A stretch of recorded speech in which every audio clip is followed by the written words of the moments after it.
Are you feeling torn between homeschooling your kids and keeping your family's income? Or maybe you're wondering how to guide your child's learning without having all the answers?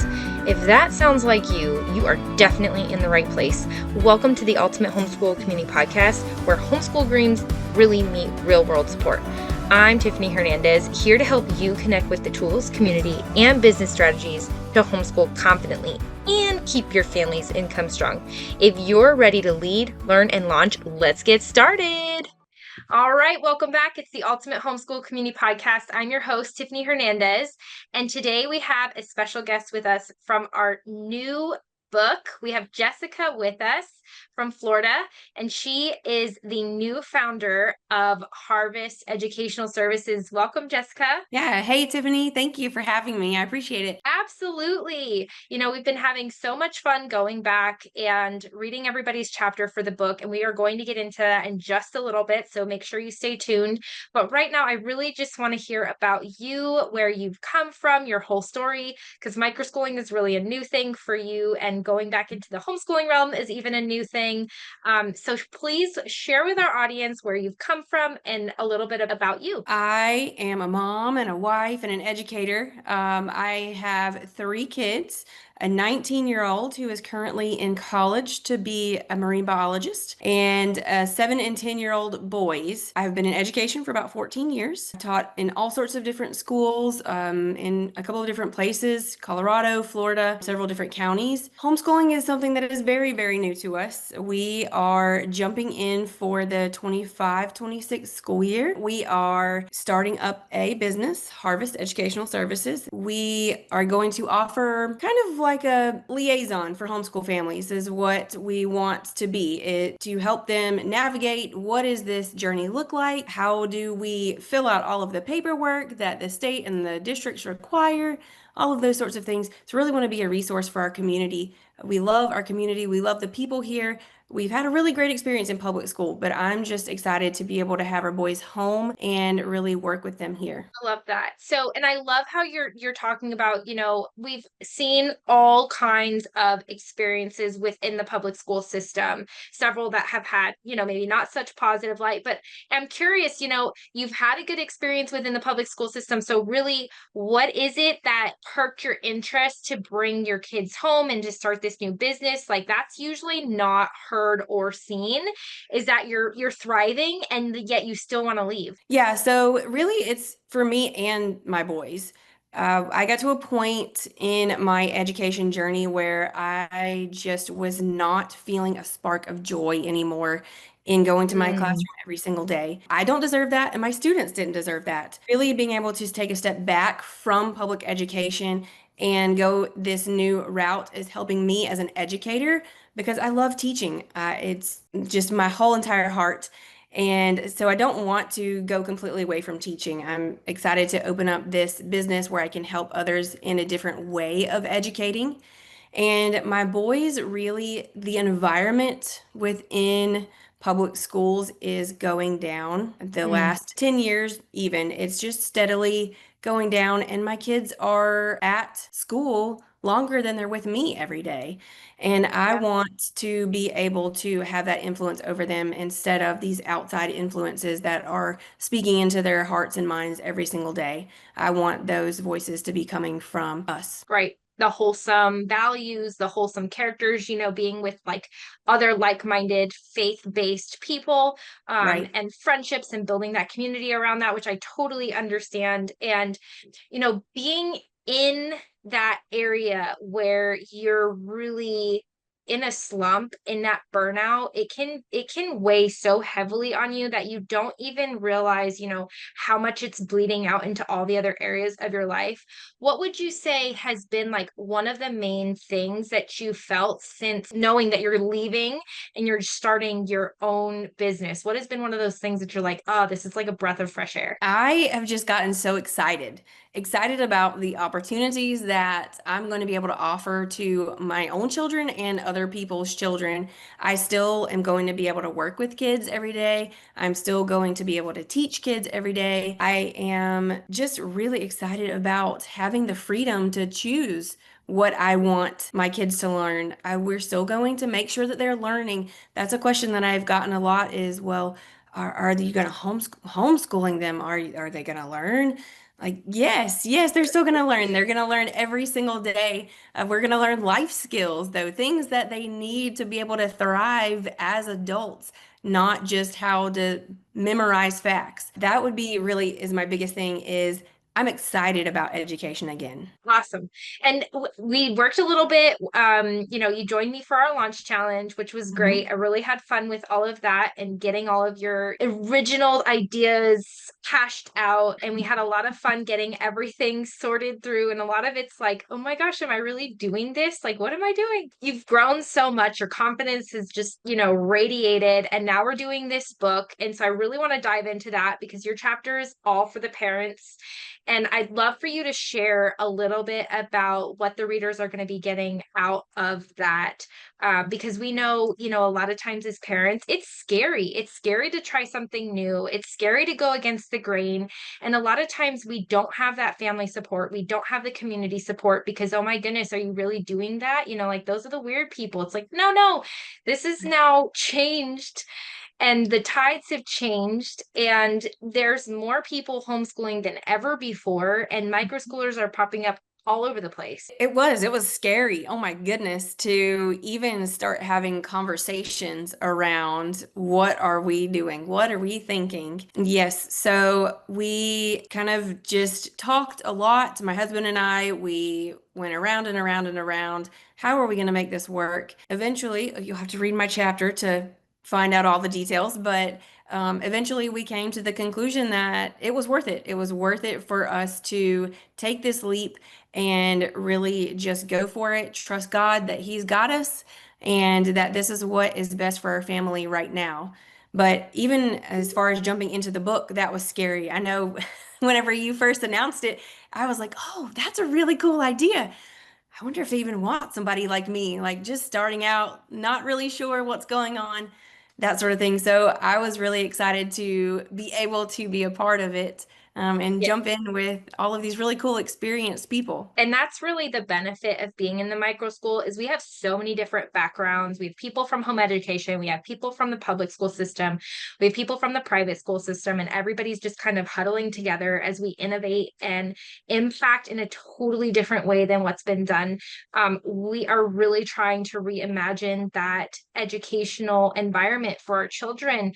And I know that's something that's been really big on your heart too when we were Mhm. talking about like, what are you doing? Where are you going? Can you share a little bit about your plans for what you have in terms of your business for your kids? Mhm. Yeah, so part of our business is a very, very small type of micro school. We are going to have our boys here at home and work with them. And then we have some friends that I'm also going to work with their children and bring them on kind of as a micro school homeschool guide. So they are going to do this journey with us. We've got about 5 kids. Good. Yeah. And we see that more often than not because the whole point of bringing them out of that system is to take them away from all of the children that are not really being seen. You've got all these kids getting skipped over. If you're not an average student and you're struggling or you're ahead, you don't get that one-on-one Mhm. individualized learning. And so when they come to your program or somebody else's, they're getting that hands-on experience that they would otherwise miss, which is so important for children nowadays. I feel like everything's moving so fast. We've got internet, we've got TV, we've got AI, we've got all these things that are distracting. And it's like, how do we actually engage the learners to keep Mhm. them thriving?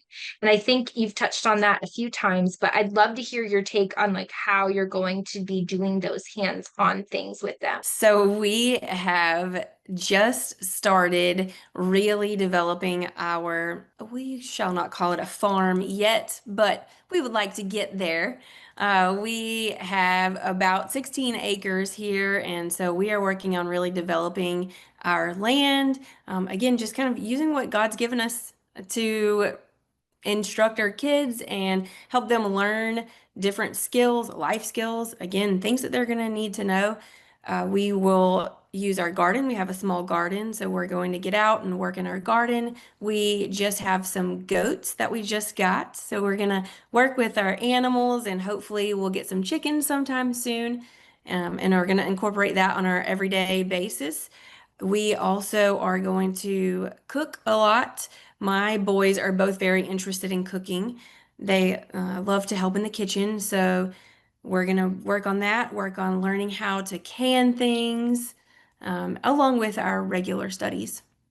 Right. So bringing in the basics, but really those are like those life skills that you talked about that are really Mhm. crucial. And in the traditional setting, it's not that they can't, it's that they maybe don't have the ability to do those types of activities Right. because of the just because of the facilities. It's not ideal. It's not like feasible for them to do that, which is why it's so great when you have all this acreage. And I know we were talking about some outdoor educational spaces. Oh, There's yeah. just so much that can get developed when you really take it back to the grassroots. I call a lot of our educators homegrown educators because we're bringing back that one room schoolhouse feel where we have that For sure. multi-age. And I know you have not just one age, but you have several age Yes. groups coming together, which is so great. Can you share a little bit about your plans with your multi-age group learners? Because I know we have maybe some other parents that are like, I can never do this because I have, so many vast age groups that I'm dealing with. It just like pull my hair out, right? Right, yes. And I would definitely say that's where I was at the beginning is how are we going to meet all of the needs of all of these children? So I've got second to seventh graders is what we are really going to have here with us on a regular basis. That was a huge thing that I had to really even get over in my brain coming from education is we can't do that all together. That's not going to work. But yes, yes it is. It's going to work really well because the more I got to thinking about it in my classroom, my students are all at different levels. They may all be right around the same age, but they're all at different levels every single year. It didn't matter if I taught second grade or if I taught fifth grade. I had kids that were at every single level you can imagine. It's really the same concept, just they're at different ages. We're going to work together. We're going to have some subjects that they're going to do independently. Reading and math, those are subjects that they're going to work on a little more independently. Social studies and science are going to be things that we can all do together and learn together and help have those older students really influence the younger students in what they're learning. Yeah, that's great. You get those positions where the students are really becoming the teacher and they Hmm. get that taste of like leadership, which gives them the confidence and the critical Absolutely. thinking skills and things that maybe they might not get as often in like a traditional setting. Not that it's impossible, but it happens a lot more when you see different age groups, which is the younger ones look up to the older ones, and then the older ones they grow that confidence because now they have somebody looking up to them.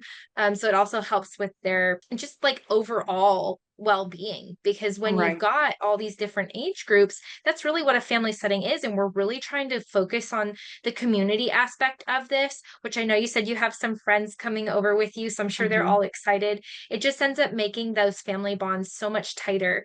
And I know your husband, we've talked about that before. He's still in the education system. He's not coming home, he's staying. But do we have any goals or plans for like further down the road that we might expand this thing and grow it? I don't know. I don't know yet. So that was our intention at the beginning was to start out a little bit bigger, but a couple of things kind of happened and that didn't work out and we pivoted and here we are. You don't know what God has in store. We make plans and then he changes them. So we'll So see. true. He is right where he wants to be right now. He loves his computer class that he's teaching. And so he may come in and work with our students some after school hours and do some computer coding type things. But right now he's loving where he's at. That's awesome. No, I mean, and that's true too. We really have to see that the teachers that are coming out, like you wanted a change. You didn't feel Mhm. like you were getting what you needed where you were, and you wanted to grow, you wanted to impact in a different way. And a lot of the teachers that we see, even the homeschoolers who are like, I want to impact more than just my own kids. It's like Right. the goal is really where do you feel you're called? Where do you feel Correct. like you're making the most impact? And so that's really what this whole book is about, which is great because we have all different kinds of backgrounds, like you said. Do you have any stories in there that you're like, ooh, this one really stands out to me that I'm really excited for people to, get this little snippet? So my chapter is really a conversation with the reader. This is the first book I have been a part of, so I'm very excited about that. But it also gave me a little bit of a different perspective, I guess. And I kind of wrote in a way that I like to read. I like to feel like I'm having a conversation with the author. I'm having a conversation and kind of just going through my story, going through the struggles that we faced because it hasn't been a simple journey. It hasn't been a short journey. This has been something that's taken a couple of years really to come to fruition. It really is just, I keep saying this, but I keep going back to just lots of prayer and God leading our steps and listening to what we needed to listen to when we needed to listen to it. And there was a time where, like I said, a door was shut and I was devastated, really. I am glad that I kept pushing and followed through and was able to just keep going. I'm glad that you mentioned that it wasn't like a quick thing because I think a lot of times too, we get this unrealistic expectations Mhm. of just what we can do, how fast things come and go. And even within this micro school space, a lot of times it's like, oh, I've got my program up or I've got this thing going. And it was this fast thing that just came about. And not everybody has that experience. And Right. a lot of times there is a lot of struggle. And maybe even if you do come up with an idea and you can get it started quickly, that doesn't mean you're not going to get hit with other issues down the road. Right. And so with your why, I would say that really keeps you going. And that's something that I really stress about with the other founders that I help. And what would you say is like your number one reason why you feel so called to do this that's going to get you over those speed bumps when you come into those challenges? hmm So I will say that my why goes back to my spark of joy. Like it was gone. It was just gone. And I love education. I knew from the moment that I walked into my kindergarten teacher's classroom on the first day of school that that is what I wanted to do. I wanted to be a teacher. And I never ever wavered from that. People change and people go through different stages and little kids want to be firefighters and police officers, and those things come and go. And a lot of people change as they get older. I Right. never did. I wanted to be a teacher. I want to love on people. I want to teach kids. I want to help them understand the world around them. And for me to experience that joy and that desire and that drive being gone was just a really big flag of like Red flag. something needs to Yeah, change. right. And I can say that we've had several founders that have experienced and expressed the same thing. I didn't go to school for education. I never actually had any classrooms myself, but I've Mhm. always wanted to teach. I've always taught in all different kinds of capacities. And so I can understand where you're coming from when you're talking about that spark of joy being lost. Mhm. And maybe we have some parents that are listening that are like, yeah, I feel that same way. I'm not in the classroom, but I feel that same way in my job. And so, how do I maybe transition out of this so I can stay home like that? Like your Mhm. experience of wanting to come home and wanting to be with your own children and teach them and be available for other kids in your community, like maybe they want that too. What would you say was something, that helped you to really make that decision, but not only that, like take you through the process of going through and coming to fruition? hmm So my husband and I really had to have a lot of conversations around that aspect because we have been a two-income family for the entire time that we've been married. So stepping away from the classroom was a pretty scary thing in the fact that it would mean that we would lose whatever you want to call financial stability. So that was a really big conversation that we kept coming back around to and kept coming back around to. is what is it going to look like? What is it going to look like? We've got to be able to still support our family. We've got to be able to pay our bills. We don't live an extravagant life, but I do like having the lights on in my house and Oh eating yeah, food every day. So those are important things. So we really kept coming back to that, just making the leap of figuring out how do we make this work? Not can we? Yes, we can. We just need to figure out how do we make it work. right. And especially being in Florida, I know a lot of other states aren't quite so as fortunate as Florida is right now, but we have the scholarship that's available. And again, because I'm a certified teacher, I was able to set myself up on the portal and I'm able to accept payments from the scholarship through the state. So that really was a big help for our Yeah, family. right. And that I believe that's like the step up scholarship, right? Correct. Step up. Can you share a little bit about that and what it does? Because I know we have some that are like, no, I absolutely do not want to take government funds. And we have some that are like, if I can get funding and I could pull my kid out of school, that would solve all my problems. That would solve their problems. I would feel better about it. They would feel better about it. Like our whole family would be better. What was that like? I remember you went through it fairly quickly. Mhm. It's just a matter of there's some checks and balances that you have to go through, right? Yeah. So it was a kind of quick process once I actually figured out what to do. It was not super simple figuring out what to do, though. I think that that is a big problem for a lot of families. It's kind of daunting whenever you go on and, try to figure it all out. That is also something that I can help with. So Yes. if anybody out there needs that assistance, we were able to get our boys signed up and receive the PEP scholarship. So there Okay. are a couple of options. There is the UA scholarship that is for more for students with disabilities. There's a PEP scholarship that's just a general scholarship. And then there's actually two scholarships that a lot of people don't know about that are for public school students. So those are the New Worlds and a transportation scholarship. Oh, I wow. can and I've also spoken with a couple of families about assisting with that as well because that money is there. The New World Scholarship is for struggling readers. So if they've got a struggling reader, that money can help them pay for a tutor, which is out of reach for a lot of people just because it's an extra Tutoring. expense. Yeah. But the PEP and the UA are the two that are really for homeschooling students. Okay. And I don't know as much about the UA just because my children didn't qualify for that one. But the PEP scholarship offers money that you can use to purchase curriculum. You can purchase play sets outside, things that your kids can use for like physical education, that sort of thing. You can purchase other items like bookshelves to store your curriculum on.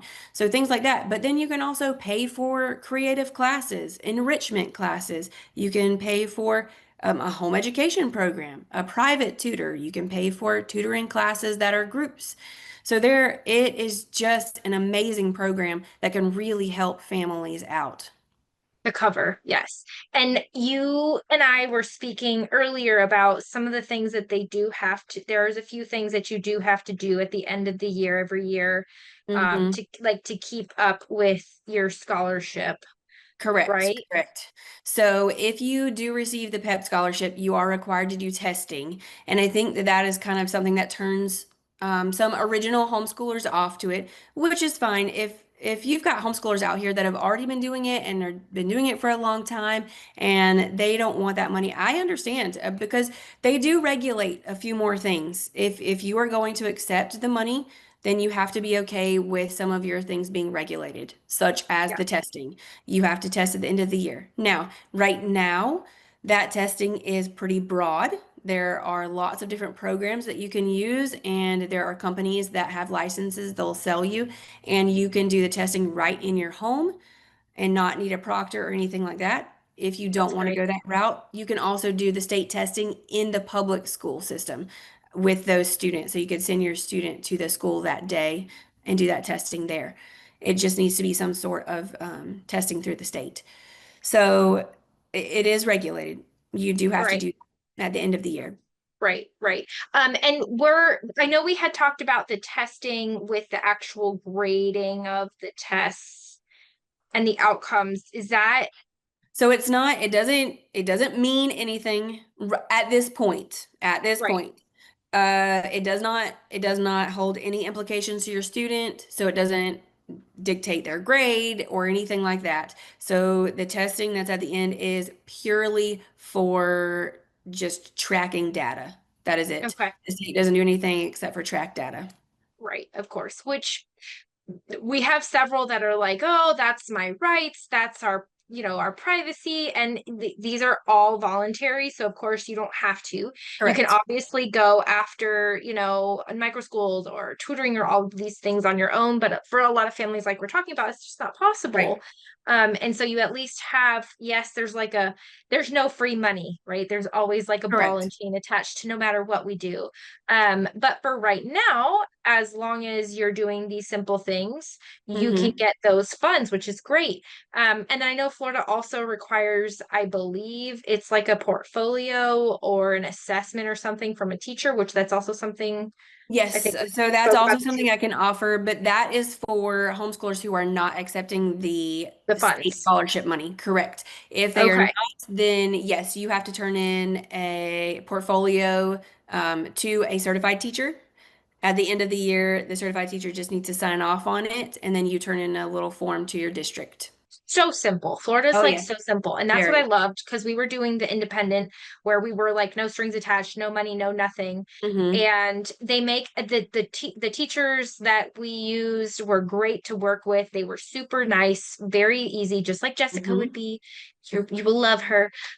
We just are so glad that you're bringing more offerings to your community because, like you said, it really is about bringing everything back, getting the kids back to the basics, helping them with their life skills. I would say for parents, like, do you have one word of advice that you would say to them in helping them make, decisions for their child's education? I would say, coming from an educator and a parent, and maybe not all homeschool families will have the same thought, but again, coming from an educator background and a parent background, is take the leap, try it. I think that it is 100% worth it if you jump into it and you love it.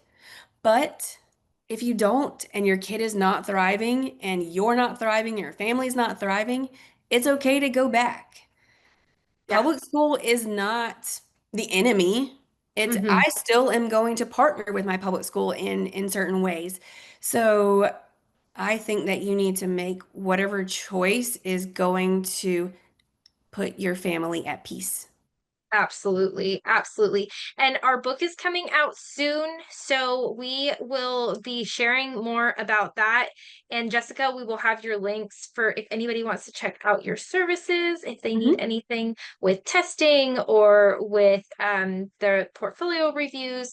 It has been such a pleasure having you come on, and I'm so excited to allow you to get this chapter read and see what everybody else thinks. We're super excited to see where this flourishes and grows.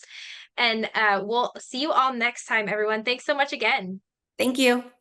Thanks so much for joining me on the Ultimate Homeschool Community Podcast. Before you go, though, don't miss out. Check those show notes down below so you can get those exclusive freebies and helpful resources and some practical tips that we've been sharing to support your homeschool journey.